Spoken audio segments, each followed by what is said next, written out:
How can DoDEA students and their parents prepare for college during the high school years?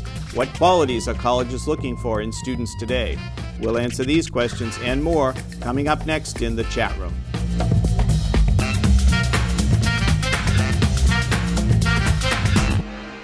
Welcome to the chat room. With me in the studio today is Dr. Andrew Flagel, Dean of Admissions at George Mason University. Dr. Flagel has been the Chief Admissions Officer since July 2001 and also teaches in the Department of Communication. Dean Flagel has presented over 350 seminars on the college admission process, been a frequent speaker at national conferences, and has been a featured guest on C-SPAN's Washington Journal. Welcome to the chat room, Dr. Flagel. Thanks, Frank. Thanks for having me. Well, it's a pleasure to have you. And this is a really important topic for us, and I think an appropriate topic for the beginning of the school year, because we have thousands of DoDEA high school students who are thinking about the college application process right now as we move into the new year. And stressing about it as the magazines and rankings come out. And, absolutely, absolutely. And seniors in particular, I think, stressing about it, okay? You know, the college admission process, though, is more than something that seniors ought to be thinking about right now. It really is wider than that, I think.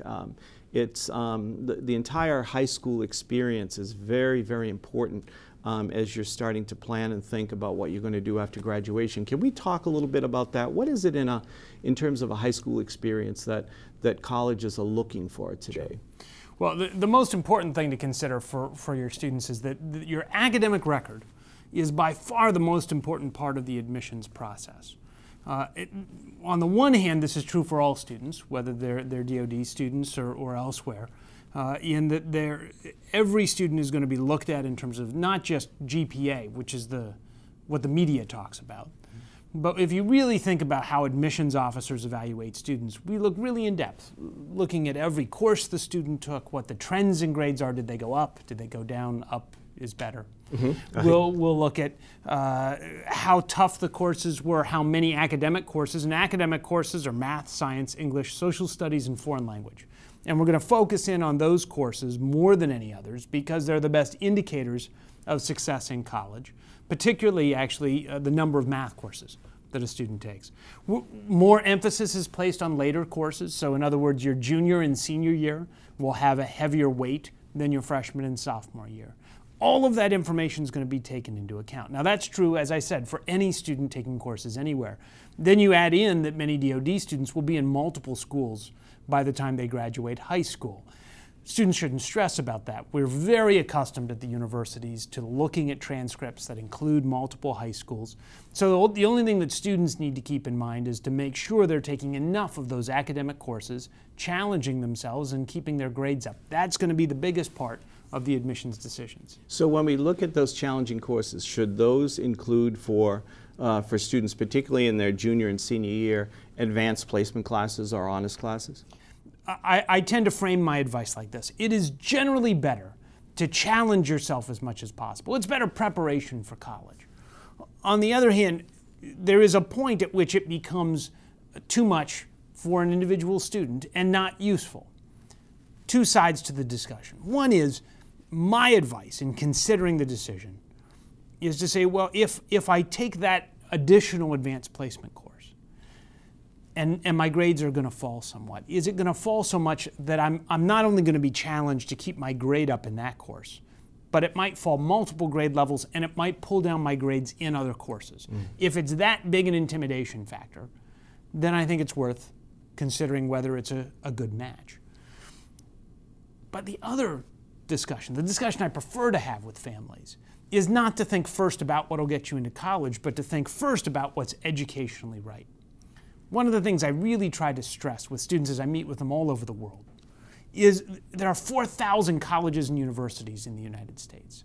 There are great matches for any student that wants to get a college education. If you drive your whole decision by what a particular college or university might be looking for, it's trying to game a system that's unwinnable. If you decide it by what makes sense for you as a student, are you going to be challenged by that and interested and engaged, or is it just going to beat you up? That's a better discussion to have, and then think about how it impacts the college admissions process.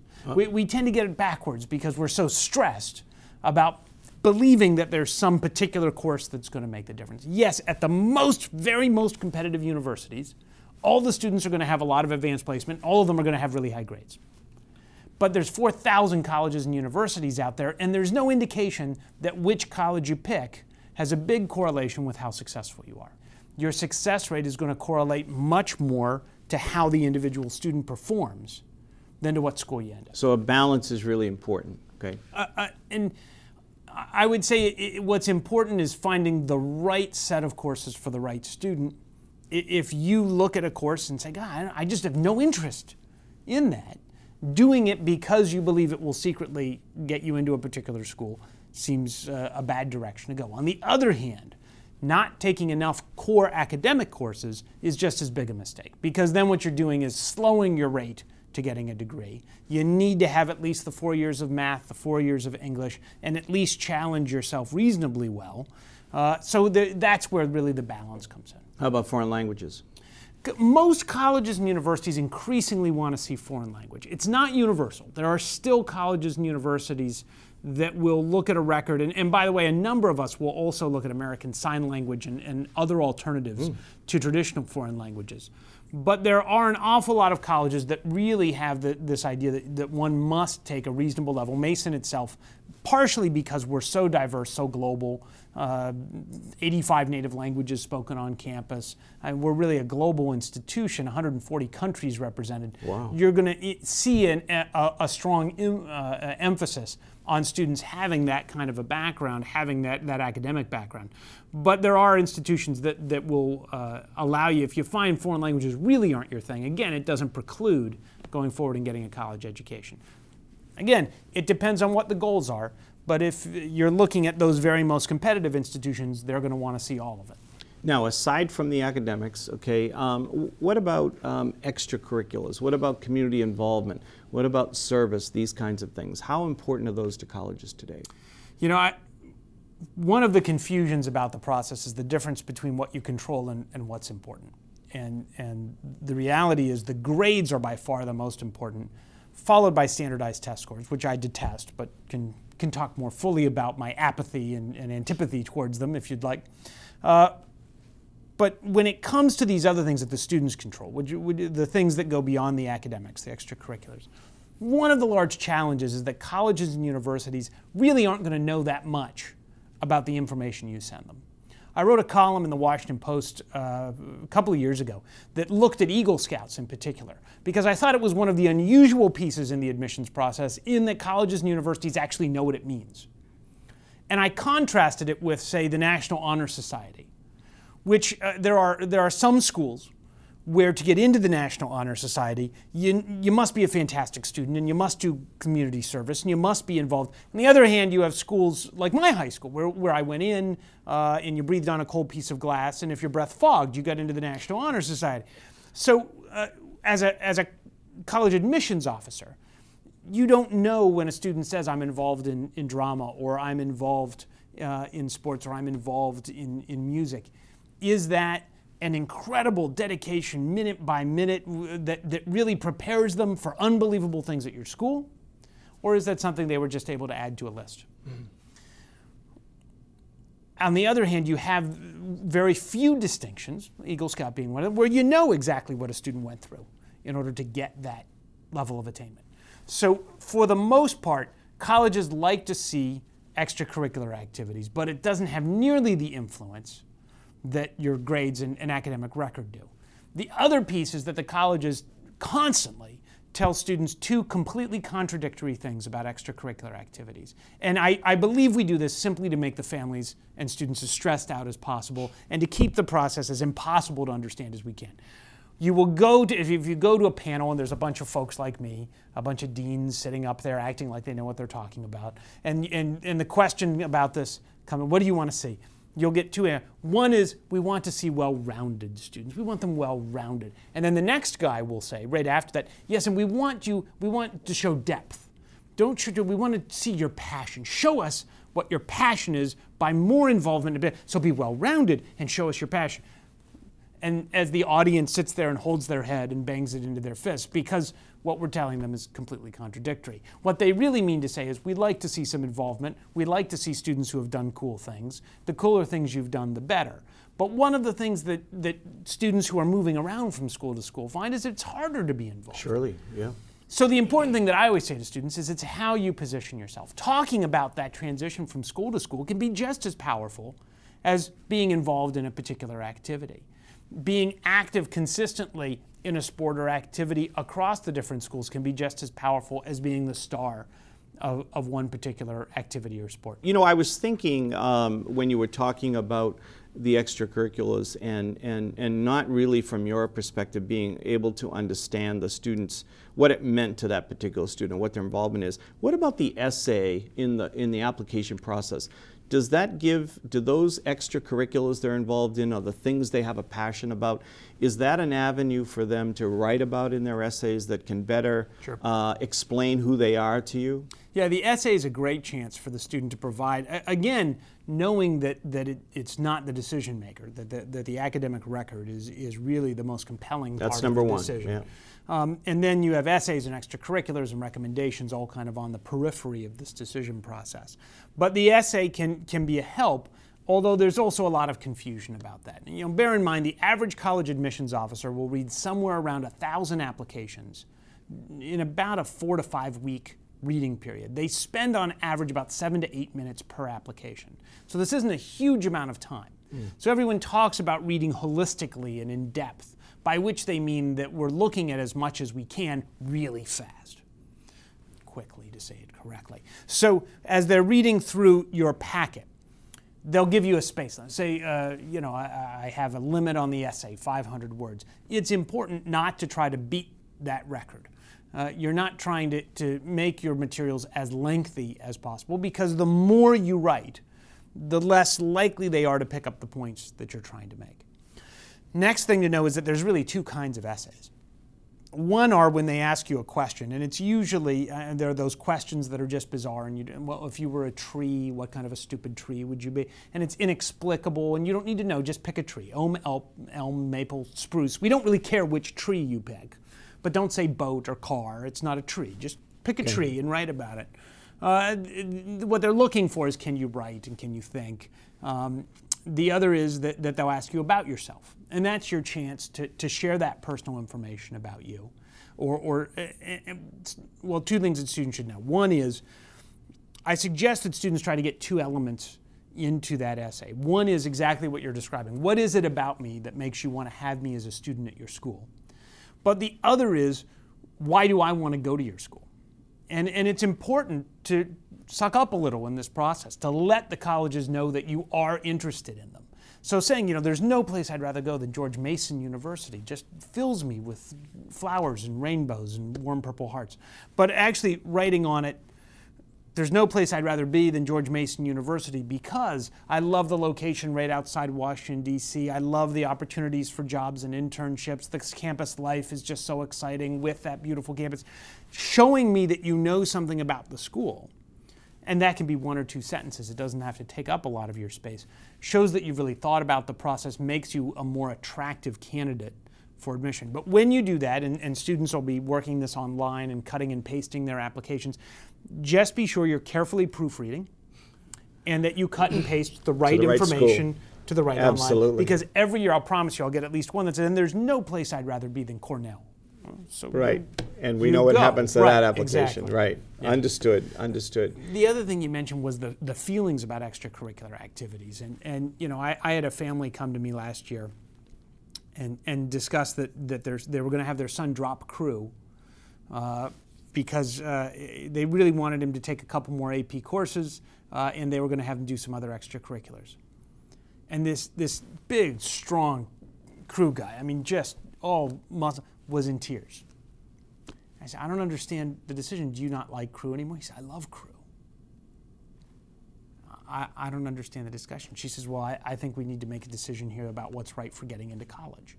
And I'll go back to the point I made at the start. If you start with what's going to get me in, you're starting at a weird place, because you're not going to know. if you start with what's right for our family and for the individual student, you're probably a heck of a lot better off. The Common Application, let's talk about that. You use that at George Mason? We'll accept it. You'll accept it? The Common App, increasingly in order for schools to use the Common App, they have to use the Common App exclusively. And there's some technical challenges with that. We actually partner with the same company that designed the Common App, also designed our online application. But a number of colleges, obviously there's a huge number of colleges and universities on there. And you just have to make sure as you're submitting to the various colleges that you're using the right forms that they require. Because what they've done is, the idea of the Common App was this beautiful dream that students could fill out one form and send it to all the institutions.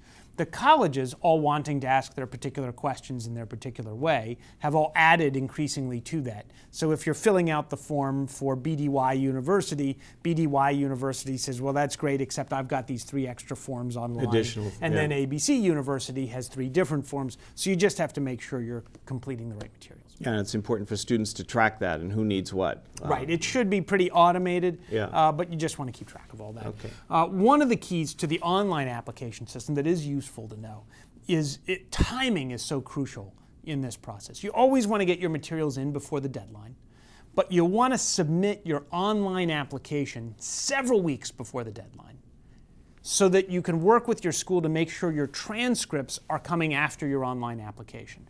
The reason is your online application at most universities creates your record in their data system, and if your transcripts get there first, they're going to go in a bucket somewhere. And you're hoping that they go back to the bucket soon enough to match everything up, but your odds of things getting lost increase if your transcripts come before first. Your transcript. Now, what most DoD schools and high schools here will say is, well, we need you to request your transcript at least 2 weeks in advance. Then you request it. Then if they're quick, they blip it out in 3 days. You still haven't submitted your application. You're increasing the chances of documents getting lost. So what you want to do is if they're asking you for 2 weeks, give them 4 weeks. Have your electronic application in 4 weeks early, and at that point ask for your transcript. Give yourself plenty of time in this process. Okay, now is the same thing true on the SAT or the ACT? Because very often students are taking those before the application goes in. No, the SAT and the ACT, the easiest thing is if by the time you get to the SAT or ACT, the day you're taking, if you already know the schools to which you want to apply, you get a bunch of free score reports. So you want to use as many of those as you can because they're free, and free is good. And so you fill out the schools that you want the scores sent to. So you should have a pretty good idea when you sit down to take the test who should get the scores. Now there are some students who say, oh, don't put it down because you want to figure out which scores to send. I'll talk about it, but colleges don't care which scores you send. We're going to use your highest scores no matter what. So, put down the schools that you want to send them to and then go ahead and take the test and your scores will go out to us.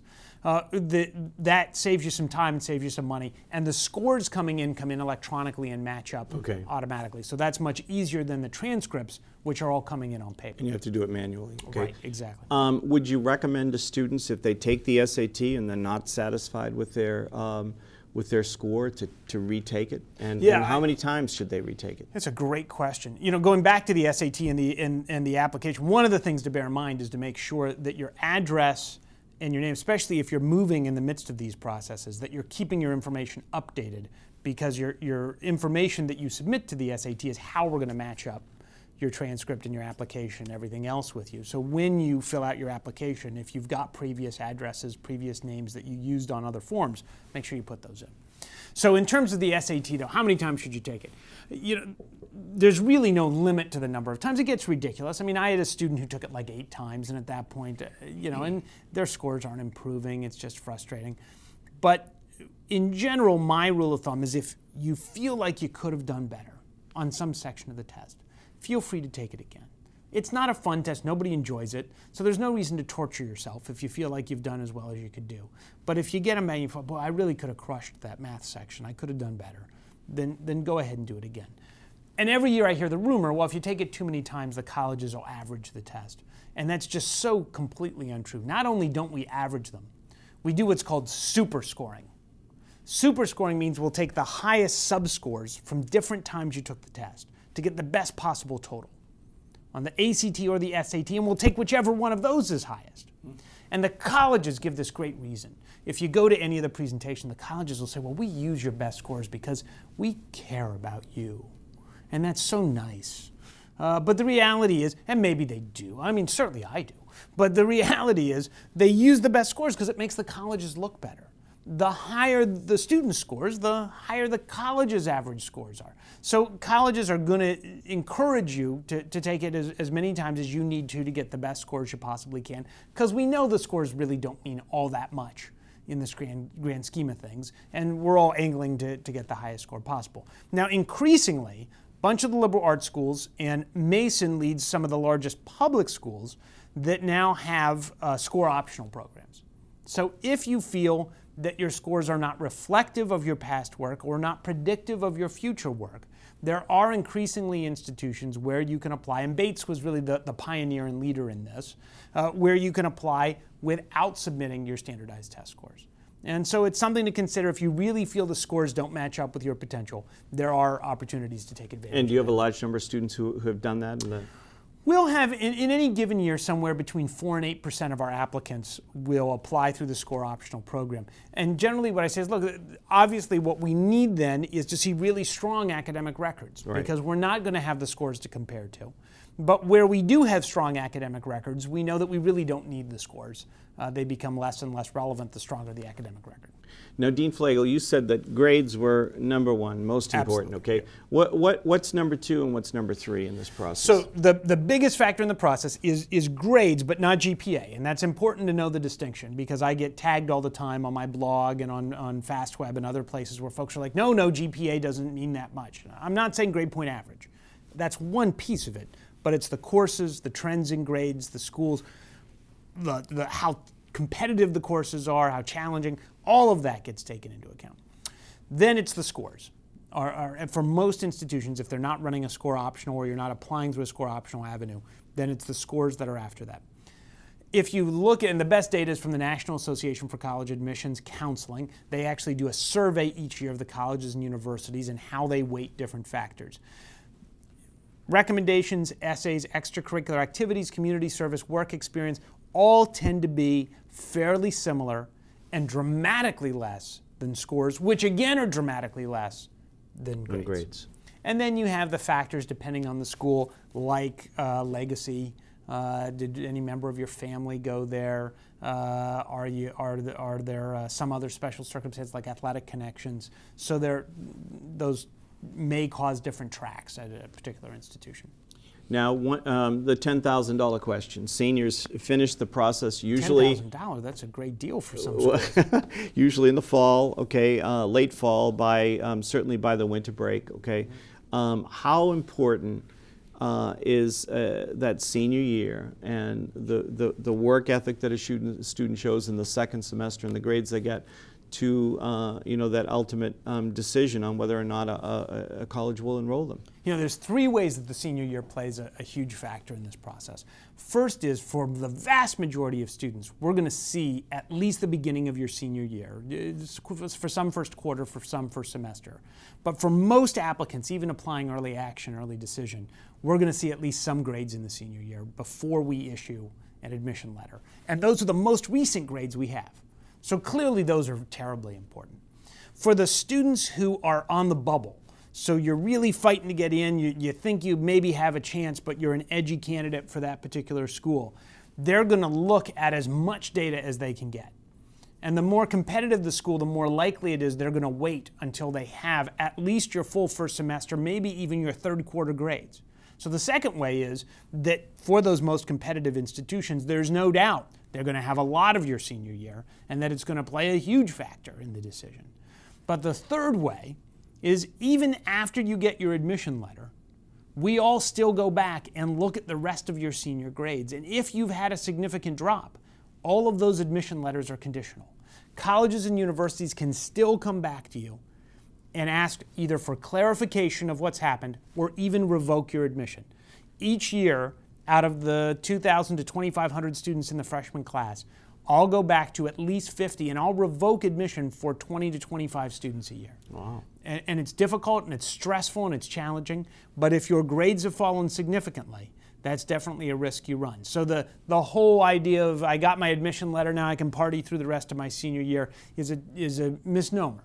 It's not that your grades can't slip at all, but you definitely want to focus. The other thing is, finishing out your senior year is so crucial to your success in your freshman year. Because if you really let things go, you're lengthening that amount of time before you get back into that academic habit.